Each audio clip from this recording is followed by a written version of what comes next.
And White House correspondent Karen Travers and former Deputy Assistant Secretary of Defense for the Middle East, Mick Mulroy, joins me now for more on this.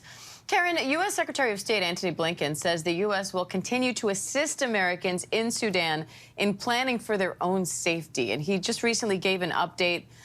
What's the new information, and what is that, advice, that protection, that guidance the U.S. is offering? What does that look like?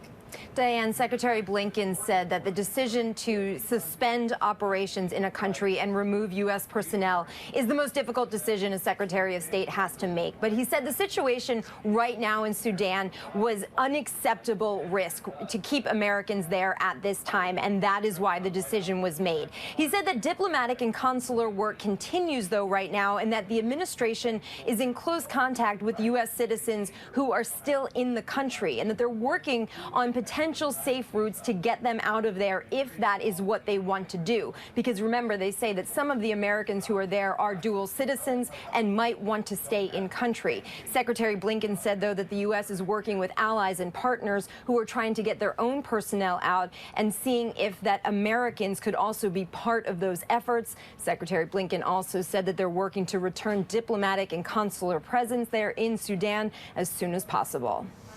Mick, are we looking at a full-scale civil war, or does this seem like something that could be over soon?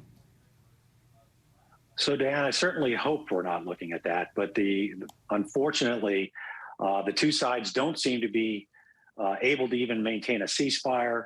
One, Dagalo, used to be the deputy of the other, Burham, and they both have sizable military capabilities, and that is a recipe for a long, drawn-out civil war, especially when both sides have access to resources that they can essentially fund their own operations. And there are external countries that are funding both sides. If that continues, this has a possibility of becoming a long, terrible civil war.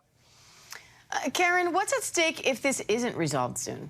The concern for the administration, Diane, is that the fighting could spread. We heard from National Security Council spokesman John Kirby this morning on Good Morning America that this is a country that is very large. It is very strategically located, very centrally located. And there are worries that the fighting could spread, and that would be something that would be very concerning in the region there. John Kirby said that is why the administration is working with allies and partners in the region to try to bring an end to this violence as quickly as possible.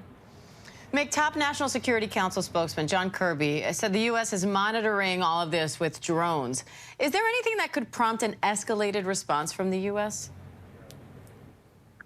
So I think he's been clear that they don't expect to do a large military evacuation. That's been consistent when it comes to war zones like this, Syria, Yemen, and Libya, for example.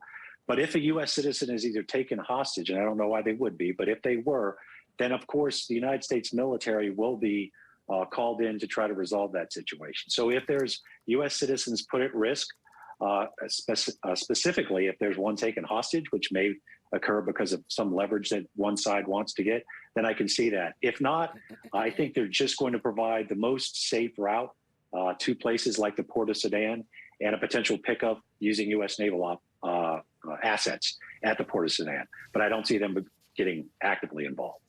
All right, Karen Travers, Mick Mulroy, thank you both.